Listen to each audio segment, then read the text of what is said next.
Сайн байцгаана уу? Cherry Books угийн Монгол Identist булан маань энэ удаагийн дугаараа Цэлэнгэ аймгийн Номт гэдэг газрын Далияган цэцгэн дундаас үргэлжлүүлж байна. Тэгээд энэ удаагийн маань чочноор Намжил Цэдэв игч маань надтай хамт яг энд хөрөлцөөрөө сууж байна. Тэгээд сайн явж ирвөө Намжил игчээ. Сайн. Чимэн сайн явж ирвөө. Сайн явж ирлээ. Цэлэн аймаг сайхан байна уу? Сайхан байна. Одоо хоёулаа чинь 20 жилийн өмнө уулзчихсан шүү дээ, тий? Тэгээ цаг хугацаа хурдан юм аа, айгүй хурдан өнгөрцөн. Тэгээд Монголд ирээд их сайхан байна уу? Монголд ирээд их сайхан байна. Тийм байгаль дэлхий сайхан байна уу? Тийм сайхан байна. Та маань ч гэсэн бас их сайхан байна. Зөндөө олон жил уулзалтаагүй. Одоо бол манай ээгийн уг хоёрын маань ээж үү дээ. Тэгээд бит хоёрын хувьд бол одоо 20 жилийн өмнөх зөндөө олон сайхан дурсамжууд байгаа. Тэгээд та манай үзэгчдэд өөрийгөө танилцуулаач. Намайг Намжил Цэдэв гэдэг. Би Цэлэнгэ аймагт амьдардаг. Тэгээд тухайн үед бурхны хайр сүмэд миний охтууд явдаг байсан. Тэгээд намайг бас энэ сүмэд ингээд элсэн орох боломжийг олгосон. Тэгээд энэ Цэлэнгэ аймагта сайхан амьдарч байна. Уугийн маань надтай хамт амьдардаг байсан. Би намайг Цэлэнгэд амьдардаг байхад тий ажил сүмд ажилладаг байхад. Тэгээд ээгийн тамийн ч гэсэн манай сүмд явдаг байсан. Тэгээд бид нэр хамтдаа маш олон дурсамжууд байгаа. Тэгээд та хизээ сүмд яг одоо өөрөө бурхныг одоо өөрөө эзэн гэж хүлээн зөвшөөрч ингэж сүмд явж эхлэв. Би урд нь бас хүүхдүүд бурхан минь гэж яг өөрсдийнхөө ойлголтоор ярилцдаг байсан боловч би ойртоо хүлээж авч чадаагүйсэн тухайн үед бол.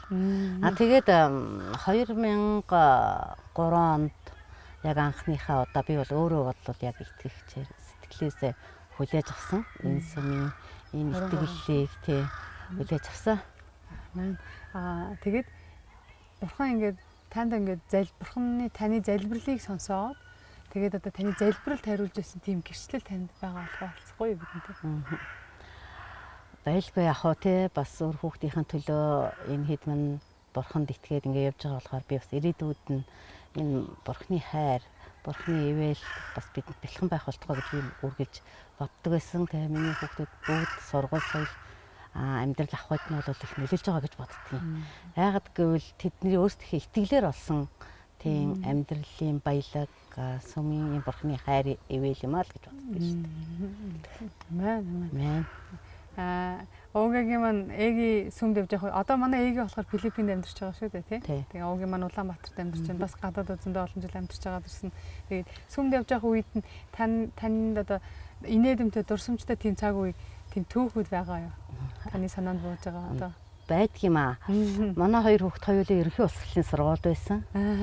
Тэгэл ингээд би нэг ажилласаа буугаал ингээд орой ядраал ингээд ирсэн чинь ингээд ээж баярт мэдээ түгээхээр одоо манай найзууд ирж байгаа гэдгсэн. Тэгээ би тухайн үед болж явах ядарсан болохоор би одоо танаа өдрсөн юмыг одоохондоо ойлгохгүй нуучлаараа ингээд ээж нь энэ одоо баярт мэдээг нь хүлээж авч чадахгүй гэсэн байхгүй юу? Тэгсэн чинь орцонд нөгөөд чинь ингээ байрны үүдэнд шууд гитар тоглоод одоо бурхны хайр ивэл одоо бурхны залбирал дууг магтан дууг надад дуулж өгчсэн. Тэр хамгийн нийттэй. Тий. Бас их өөрхөн байсан байх тийм. Айгу итгэлтэй тийм бүгдээрээ дуулж өгчсэн байхгүй юу? Тэр нь миний хамгийн нийттэй болоод дурсамжтай мөч гэсэн. Манай намайг ажиллаж байгаа үед нэг манай сүмд явдаг нэг хүүхдийн нэг өглөө ингээл манай хүүхдүүд ингээ сүм дээрээ байжсэн байхгүй бөөнөрөө бид нар божигнал даал хийжсэн чил. Нэг хүүхэд тест харуултаараа Google ороод ирсэн. Тэгснэ яана болроо ихчээ зүхтаагаараа манай ээж алах гэж шүү л. Тэгэхээр би бүр за яас юм болоо гэж хэлчихлээ. Ээж нь ингээл нэг их чинь ингээл арилаад ороод ирсэн. Үзүүлээд өгье та нарыг үзүүлээд өгье л гэж. Тэгэл тэгснэ тэгэл хэлсэн манай нөгөө эрэгтэй хүүхдүүд сүмийн шалыг угаацсан зогссон байхгүй. Өснөөс тухайн 10 дугаар анги хүүхдүүд чинь том хүүхдүүд шүү дээ. Тэгсэн чинь ингээл гайхаалан гэснэ. Чи энэ хүүхдүүдийг яачихсан юм бэ гэж тэгдэг байхгүй. Тэгэхээр би гайхаад ингээл өөдөг чи өөдөөс айгаал ингээл хараа дуу юм чилж чадахгүй ингээл хараал зогсчихсон. Энэ хүүхдүүд чи гэртээ хоолоо хийлгэж идэл дээшээ хараад зурд үзээд хөвчөөдөг хүүхдүүд. Тэгсэн чинь шал угаацсан зогсож байгаа чи энэ хүүхдүүдийг яац юм бэ? Тэгээс үлдээ. За энэ сүм чи ер нь буруу зүйл биш юм байна. Явуулж исэн дээр юм байна. Ажил хийж сурах юм байна ядаж гээд. Тэгээд тэр мал манай жагаа гээд ээж нь тэгж хэлжсэн. Тэгээд сүүлдээ ингээд хүүхдүүдээ сүмд явахаа хүлээн зөвшөөрч эхэлсэн. Сүмд явснараа хүүхдүүд ингээд дараа нь бас өөр ээжүүд бас хэлжсэн бохоо эцэг эхчүүд. Манай хүүхд сүмд явснараа ариг тамхинаас хол байна. Тэ? Тэгээд ингээд сүмийн хүүхдүүд нь хөөхөн нөхөрлөх юм аа. Тэгээд сүмд явах нь ер нь айгүй зүгээр юм байна гэд явандаа ингээ хүлэн зөвшөөрч эхэлжсэн. Тэгээд бас тийм сайхан цаг үе инээдэмдэд орсончуд бас надад байдаг. Тийштэй би чинь 10 хэдэн онд тэгж дуулж баярт мэдээ түгээгээд мартын төгөд хүлээж авч чадаагүй байсан мөртлөө тэ тухайн үедээ би тийм сайн яг ингээ хүлээгээд авлаа гэж ойлгоогүй мөртлөө 2003 онд би өөрөө яг ингээ сэтгэлээсээ тийм энэ бурхан гэж байдгийм байна тийм миний хүүхдүүдийн амьдрал одоо хүмүүжилд нөлөөлдөг юм байна гэдэг үндсэндээс би анхлаа бас 2003 онд зөвшөөрч эхэлсэн. Яг бурхан гайхамшигтай. Амин. Тэгээд манай ээги бас сургуулийн хөвгт байсан шүү дээ тухайн цаг үед. Тэгээд багш болно гэдэг. Багангийн багш болно гэдэг. Тэгээ одоо айгүй мундаг багангийн багш болсон. Бүр Филиппин мэрэгжил дэвшлэлээ сураад явж байгаа шүү дээ. Одоо тэгээ маш олон хөөрхөн шавнартай мундаг бурхныг гэрчилсэн хүүхэд байна. Тийм сайхан гэрүүлтэй. Тэгээд үнэхээр гайхалтай. Би бас ээги бол уугийнхаа гэрүүлээр бахархдаг. Уугийн маань ч гэсэн маш олон мундаг мишнэр байсан. Мундаг баярт мэдээ төгөөгч байсан. Тэгээд одоо бас бурхныг гэрчлэлээр явж байгаа гэж итгэлтэй байгаа. Тэгээд тухайн цаг үед ч гэсэндээ та хэдий сүмд ирдгүү байсан ч гэсэн бас бид нарт айгүй их тусалж дэмждэг байсан биднийг. Би ямар сандаа тоглоо шоглоомор хэлжсэн таны махыг жигцүүлгаасан даа гэдэг. Мах цулгах яа танууд нэг мах авчиж өгдөг байсан шүү дээ хоол хийж идэрээ гэдэг. Тэгээд зөндөл их мах идсэндээ гэдэг тохоо. Тэг хөвгөлтэй байсан. Өөртөө бас ингээд нэг та нарын чинь хандлага нь их өөр. Тэ хандлага нь хүний зөв талд нь хандлагатай одоо хүмүүжилт нь чинь тэр талыг чинь би айгүй их хүлээн зөвшөөрдөг байсан. Тийм учраас хоёр хүүхдээ сүмийн үйл ажиллагаанд явахад би зөвшөөрсөн. Хандлага их гоё. Тийм сүмийн хүмүүсийн хандлага нь их сайхан байсан. За таны ярианаас сэдвүүлээд дараагийн асуултаа асуухад та адвентист сүмийн юугаар нь бахархаж байна? Одоо адвентист та бодгоочод адвентист сүмийн гишүүн шүү дээ. Тэгээд таны хувьд бол одоо бахархдаг зүйл маань манай сүм тийм учраас би энэ зүйлээрээ бахархдаг гэд бахарх зүйл үү?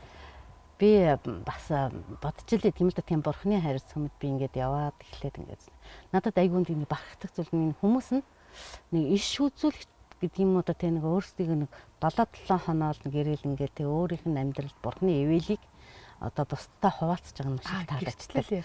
Гэрчлэл их таалагддаг.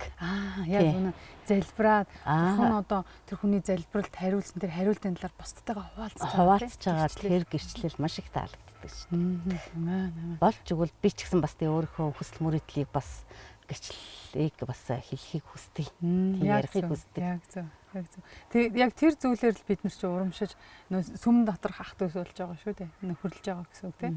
Тэгээ бие биенийхээ гэрчлэлийг сонсоод Библийг хамт уншаад Библи судлаа хамт хийгээд цуглаан дээрээ хамтдаа бурхнаа магтаа хамтдаа хоол идээд тэр бол үнэхээр бие биенийгаа эргэж тойроо тэр бол үнэхээр сүмийн бас нэг бахархах зүйл маань тийм яг нэг хамт олон болж байгаа гэсэн. Янз бүрийн ажил төрөлтөө янз бүрийн насны хүмүүс байгаа. Гэхдээ бүгдээрээ яг нэг зорилгодоор бурханд итгэл дотор хамт байгаа тийм. За тэгээд надтай хамт энэ сайхан ярилцлага өгсөн ихтэй баярлалаа. Тэгээд манай үзэгчдэд хандаад та урмын үгээ хэлээч гэж танаас гуйж байна. Тэгээд та юу гэж урамшуулмаар байна манай. Би ингэж боддгийн. Урмын үг гэснээс бурхны хайр сум буюу ер нь адвис зүгийн залуу хүмүүсээр те залуучуудаараа жоохон ингэж хүрээлэгдээд ирвэл баярт мэдээг түгэх энэ үйл ажиллагаанд одоо илүү их оролцоосоо гэж хүсдэг болж байна. Тийм энэ бол зорилго нь зөв. Ингэж хэлээ да та нартаа. За тэгээд таны гэр бүлийг бурхан маш ихээр ивэх болтугай өр хүүхдүүд нь ач зээнэр нь улам илүү өнөр өтгөн болж улам илүү амжилттай сайхан амьдрах болтугай гэж өрөөж байна. Тэгээд бурханы хайр ивэл танай гэр бүл дүүрэн байх болтугай. Надтай хамт ийм сайхан ярилцлага өгнөөс ихтэй баярлалаа. Тэгээ одоо хоёулаа хамтдаа манай үзэгчид баяртай гэд яриагаа өндөрлүүлээ тийм. За баяртай. За баяртай. Баярлалаа.